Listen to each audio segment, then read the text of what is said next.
ಎಲ್ಲರಿಗೂ ನಮಸ್ಕಾರ. ಅಡುಗೆ ಅರಮನೆಗೆ ಸ್ವಾಗತ. ನಾನಿಮ್ಮ ಸೌಮ್ಯ. ಇವತ್ತು ನಾನು ಲಕ್ಷ್ಮೀ ದೇವಿಗೆ ಪ್ರಿಯವಾದ ಹಯಗ್ರೀವ ಪ್ರಸಾದನ ಹೇಗೆ ಮಾಡೋದನ್ನಂತ ಈ ವಿಡಿಯೋದಲ್ಲಿ ತಿಳಿಸ್ತಾ ಇದ್ದೀನಿ. ಇನ್ನೇನು ಇದೇ ಆಗಸ್ಟ್ 8ಕ್ಕೆ ಅಂದರೆ ನೆಕ್ಸ್ಟ್ ಬರೋ ಶುಕ್ರವಾರ ವರಮಹಾಲಕ್ಷ್ಮಿ ಹಬ್ಬ ಇರುತ್ತೆ. ಆ ಹಬ್ಬಕ್ಕೆ ನೀವು ಲಕ್ಷ್ಮೀ ದೇವಿಗೆ ನೈವೇದ್ಯ ಏನು ಮಾಡೋದು ಅಂತ ಥಿಂಕ್ ಮಾಡ್ತಾ ಇರ್ಬೋದು. ನೀವು ಈ ಥರ ಹಯಗ್ರೀವ ಪ್ರಸಾದನ ಒಂದ್ಸಲ ಮಾಡ್ಕೊಳ್ಳಿ. ಲಕ್ಷ್ಮೀ ದೇವರಿಗೆ ತುಂಬ ಇಷ್ಟವಾದ ಪ್ರಸಾದದಲ್ಲಿ ಈ ಹಯಗ್ರೀವ ಪ್ರಸಾದನೂ ಒಂದು. ಮಾಡೋ ಕ್ರಮನ ಸರಿಯಾಗಿ ನೋಡ್ಕೊಳ್ಳಿ. ಎಲ್ಲೂ ವೀಡಿಯೋನ ಸ್ಕಿಪ್ ಮಾಡಿ ನೋಡಿಬಿಡಿ. ನೀವು ಕರೆಕ್ಟಾಗಿ ಕ್ರಮದಲ್ಲಿ ಮಾಡಿಕೊಂಡ್ರೆ ರುಚಿನೂ ಅಷ್ಟೇ ಚೆನ್ನಾಗಿರುತ್ತೆ. ನೋಡಿ, ಇದಕ್ಕೆ ನಾನು 1 ಬಟ್ಲಾಗುವಷ್ಟು ಕಡಲೆಬೇಳೆನ ತೊಗೊಂಡಿದ್ದೀನಿ. ತೊಗೊಂಡು ಇದಕ್ಕೆ ಬೇಳೆ ಮುಳುಗುವಷ್ಟು ನೀರನ್ನ ಹಾಕಿ ಅರ್ಧ ಗಂಟೆ ನೆನೆ ಹಾಕ್ತೀನಿ. ನೀವು ನೆನೆ ಹಾಕದೆ ಡೈರೆಕ್ಟಾಗಿ ಮಾಡ್ಕೊಳ್ಬೋದು. ಆದರೆ ನಾನಿಲ್ಲಿ ಬೇಳೆಯಲ್ಲಿ ಕಸ ಮತ್ತು ಧೂಳಿರೋದ್ರಿಂದ ಈ ಥರ ನೆನೆ ಹಾಕಿ ಅದನ್ನು ಕ್ಲೀನಾಗಿ ವಾಶ್ ಮಾಡಿ ನಾನು ಮಾಡ್ತೀನಿ. ನೋಡಿ, ಬೇಳೆ ಚೆನ್ನಾಗಿ ನೆನೆದಿದೆ. ಇವಾಗ ನಾನು ಇದಕ್ಕೆ ಒಂದು ಕುಕ್ಕರ್ ತೊಗೊಂಡು ಬೇಳೆನ ವಿಸಿಲ್ ಹಾಕ್ಸ್ಕೊತೀನಿ. ಮೊದಲಿಗೆ ನಾನು ಒಂದು ಕುಕ್ಕರ್ ತೊಗೊಂಡು ಬೇಳೆನ ನೆನೆ ಹಾಕಿದ್ದೀನಲ್ಲ ಅದನ್ನು ಇದಕ್ಕೆ ಹಾಕ್ಕೊಳ್ತೀನಿ. ಹಾಕ್ಕೊಂಡು ಇದಕ್ಕೆ ಸ್ವಲ್ಪ ನೀರು ಹಾಕಬೇಕು.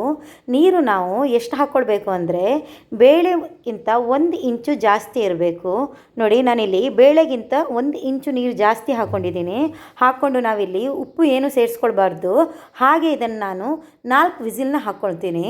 ನೀವು ಬೇಕಾದರೆ ಓಪನ್ ಆಗಿ ಬೇಯಿಸ್ಕೊಳ್ಳಿ, ತೊಂದರೆ ಇಲ್ಲ. ನಾನಿಲ್ಲಿ ಬೇಗ ಆಗಲಿ ಅಂತ ನಾನು ಕುಕ್ಕರಲ್ಲಿ ಹಾಕಿ ಬೇಯಿಸ್ತಾ ಇದ್ದೀನಿ.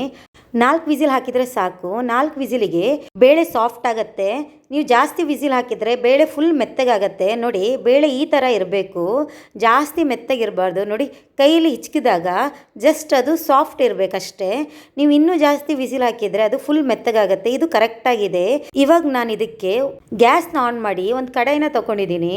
ಇದಕ್ಕೆ ನಾನು 1 ಕಪ್ ಆಗುವಷ್ಟು ನಾನು ಕಡಲೆಬೇಳೆನ ಹಾಕ್ಕೊಂಡಿದ್ದೀನಲ್ಲ, ಈಗ ಅದಕ್ಕೆ ಅರ್ಧ ಕಪ್ ಆಗೋಷ್ಟು ಬೆಲ್ಲನ ಹಾಕ್ಕೊಂಡಿದ್ದೀನಿ. ನೀವು ಯಾವ ಕಪ್ಪಲ್ಲಿ ಕಡಲೆಬೇಳೆ ತೊಗೊಂಡಿರ್ತೀರ ಅದೇ ಕಪ್ಪಲ್ಲಿ ಅರ್ಧ ಕಪ್ ಆಗೋಷ್ಟು ಬೆಲ್ಲ ತೊಗೊಳ್ಳಿ.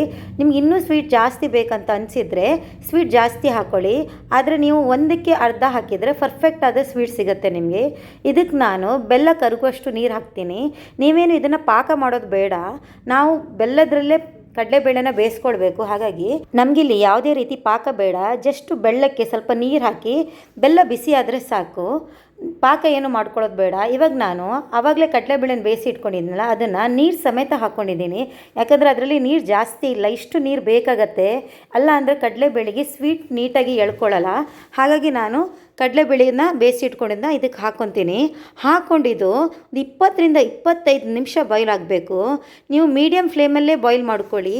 ನೀಟಾಗಿ ಕಡಲೆಬೇಳೆ ಆ ಬೆಲ್ಲನ ಅಬ್ಸರ್ವ್ ಮಾಡ್ಕೊಳ್ಬೇಕು. ಅಷ್ಟು ಹೊತ್ತು ನೀವು ಇದನ್ನು ಮಾಡ್ಕೊಳ್ಬೇಕು. ಎಲ್ಲೂ ಸ್ಕಿಪ್ ಮಾಡ್ಕೊಳ್ಬೇಡಿ. ಇದಕ್ಕೆ ಮೇಯ್ನ್ ಆಗೋ ಇಂಗ್ರೀಡಿಯೆಂಟ್ ಇದೆ, ಅದನ್ನು ನಾನು ಲಾಸ್ಟ್ ಹಾಕ್ತಾ ಇದ್ದೀನಿ. ಹಾಗಾಗಿ ನೀವು ವಿಡಿಯೋನ ಕಂಪ್ಲೀಟಾಗಿ ನೋಡ್ಕೊಳ್ಳಿ. ನೀವೆಲ್ಲಾದರೂ ಬೇಳೆ ಬೇಯಿಸುವಾಗ ನೀರು ಜಾಸ್ತಿ ಆಗಿದ್ದರೆ ಆ ನೀರನ್ನ ಎತ್ತಿಟ್ಕೊಳ್ಳಿ. ನಿಮ್ಗದು ಬೇಕಂತ ಅನಿಸಿದರೆ ಯೂಸ್ ಮಾಡ್ಕೊಳ್ಳಿ, ಇಲ್ಲ ಅಂದರೆ ಅದನ್ನು ಎಸ್ಬಿಡಿ. ನೋಡಿ, ಇವಾಗ ಬಾಯ್ಲ್ ಆಗ್ತಾ ಇದೆ. ಇದು ಇನ್ನೂ ಬಾಯ್ಲ್ ಆಗಬೇಕು, ಸ್ವಲ್ಪ ಥಿಕ್ನೆಸ್ ಬರಬೇಕು. ಅಷ್ಟ ತನಕ ಇದು ನೀಟಾಗಿ ಬಾಯ್ಲ್ ಆಗಬೇಕು. ನಮ್ಮ ತಾಯಿಯಂತೂ ವರಮಹಾಲಕ್ಷ್ಮಿ ಹಬ್ಬಕ್ಕೆ ಎಷ್ಟೇ ನೈವೇದ್ಯ ಮಾಡಿದ್ರು ಈ ಹಯಗ್ರೀವ ಪ್ರಸಾದನ ಮಾತ್ರ ಅವರು ಮಿಸ್ ಮಾಡಲ್ಲ. ನನ್ನ ತಾಯಿಂದನೇ ಕಲ್ತಿರೋ ರೆಸಿಪಿ ಇದು. ಹಾಗಾಗಿ ನಾನು ಪ್ರತಿ ವರ್ಷ ಮನೆಯಲ್ಲಿ ವರಮಹಾಲಕ್ಷ್ಮಿ ಹಬ್ಬಕ್ಕೆ ಈ ಹಯಗ್ರೀವ ಪ್ರಸಾದನ ಮಾಡೋದು ಮಾತ್ರ ಮಿಸ್ ಮಾಡ್ಕೊಳ್ಳಲ್ಲ. ಪ್ರತಿ ವರ್ಷವೂ ಇದನ್ನು ಮಾಡಿ ನಾನು ದೇವರಿಗೆ ನೈವೇದ್ಯ ಇಡ್ತೀನಿ. ಇದಕ್ಕೆ ನಾನು ಆಲ್ರೆಡಿ ಕೊಬ್ಬರಿನ ಹಾಕಿದ್ದೀನಿ. ನಾನು ಇದು ಕೊಬ್ಬರಿನ ತುರಿದ್ಬಿಟ್ಟು ಹಾಕಿದ್ದೀನಿ. ನೀವು ಬೇಕಾದರೆ ಕೊಬ್ಬರಿನ ಸಣ್ಣ ಸಣ್ಣ ಪೀಸ್ ಮಾಡಿ ಹಾಕಿದ್ರೂ ಪರವಾಗಿಲ್ಲ. ನನ್ನ ಹತ್ರ ತುರಿದಿರೋ ಕೊಬ್ಬರಿ ಇತ್ತು, ಹಾಗಾಗಿ ನಾನು ಅದನ್ನು ಹಾಕಿದ್ದೀನಿ. ಇದ್ರ ಜೊತೆ ನಾನು ಅರ್ಧ ಸ್ಪೂನು ಏಲಕ್ಕಿ ಪೌಡ್ರನ್ನ ಹಾಕ್ತೀನಿ.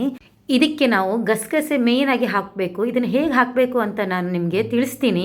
ಕಂಪ್ಲೀಟಾಗಿ ನೀವು ವಿಡಿಯೋ ನೋಡಿ. ಇದಕ್ಕೆ ನಾನು 3 ಟೇಬಲ್ ಸ್ಪೂನ್ ಆಗೋಷ್ಟು ತುಪ್ಪನ ಹಾಕಿದ್ದೀನಿ. ತುಪ್ಪನ ಹಾಕಿ ಮಿಕ್ಸ್ ಮಾಡ್ಕೊಳ್ಳಿ.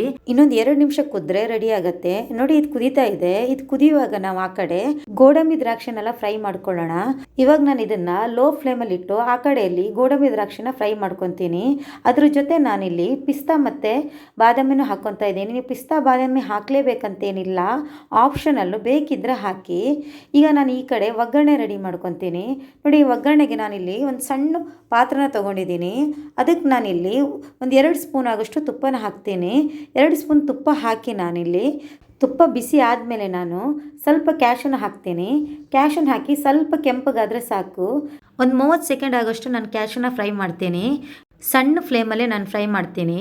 ನೋಡಿ, ಈ ಥರ ಆದರೆ ಸಾಕು. ಇವಾಗ ನಾನು ಇದಕ್ಕೆ ಸ್ವಲ್ಪ ದ್ರಾಕ್ಷಿನ ಹಾಕಿ ಅದನ್ನು ಸ್ವಲ್ಪ ಫ್ರೈ ಮಾಡ್ತೀನಿ.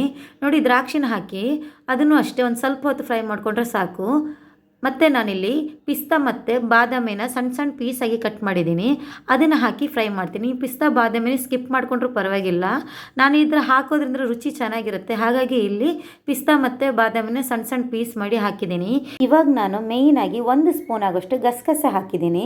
ಗಸಗಸೆ ಹಾಕಿ ಜಾಸ್ತಿ ಹೊತ್ತು ಫ್ರೈ ಮಾಡಬೇಡಿ, ನೀವು 2 ಸೆಕೆಂಡ್ ಫ್ರೈ ಮಾಡಿದರೆ ಸಾಕು. ಈ ಪ್ರಸಾದಕ್ಕೆ ಗಸಗಸೆನೇ ಮೇಯ್ನ್ ಐಟಮ್ ಅಂತ ಹೇಳ್ಬೋದು. ಹಾಗಾಗಿ ನೀವು ಗಸಗಸೆನ ಕಂಪಲ್ಸರಿ ಹಾಕಬೇಕು. ನಾನು ಆಲ್ರೆಡಿ ರೆಡಿ ಮಾಡ್ಕೊಂಡಿದ್ದ ಡ್ರೈ ನಟ್ಸ್ನ ಇದಕ್ಕೆ ಹಾಕ್ತೀನಿ. ಹಾಕಿ ಇವಾಗ ಒಂದು 2 ನಿಮಿಷ ಮಿಕ್ಸ್ ಮಾಡ್ಕೊಳ್ಳಿ. ನೋಡಿ, ಪ್ಯಾನಲ್ಲಿ ಉಳಿದಿರೋದನ್ನೆಲ್ಲ ನಾನು ಇದಕ್ಕೆ ಹಾಕ್ಕೊತಾ ಇದ್ದೀನಿ, ಇಲ್ಲಾಂದರೆ ವೇಸ್ಟ್ ಆಗುತ್ತೆ. ಹಾಗಾಗಿ ಇದನ್ನೆಲ್ಲ ಹಾಕಿ ನಾನು ಒಂದು ಸಲ ಮಿಕ್ಸ್ ಮಾಡ್ಕೊತೀನಿ. ನೋಡಿ, ರೆಡಿಯಾಗಿದೆ ನಮ್ಮ ಪ್ರಸಾದ ಆಲ್ರೆಡಿ.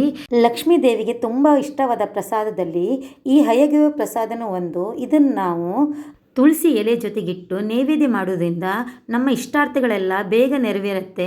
ಹಾಗಾಗಿ ನಾನು ಪ್ರತಿ ಹಬ್ಬಕ್ಕೂ ಇದನ್ನೇ ಇಡ್ತೀನಿ. ನೀವು ಈ ಪ್ರಸಾದನ ಮನೆಯಲ್ಲಿ ಮಾಡಿ ದೇವರಿಗೆ ನೈವೇದ್ಯ ಮಾಡಿ, ಇದರಿಂದ ನಿಮ್ಮೆಲ್ಲ ಇಷ್ಟಾರ್ಥಗಳು ಬೇಗ ಸಿದ್ಧಿ ಆಗಲಿ.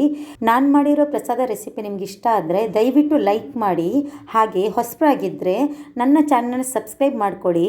ಅಲ್ಲೇ ಇರೋ ಬೆಲ್ ಐಕಾನ್ನ ಪ್ರೆಸ್ ಮಾಡಿ. ವಿಡಿಯೋ ನೋಡಿದ್ದಕ್ಕಾಗಿ ಧನ್ಯವಾದ.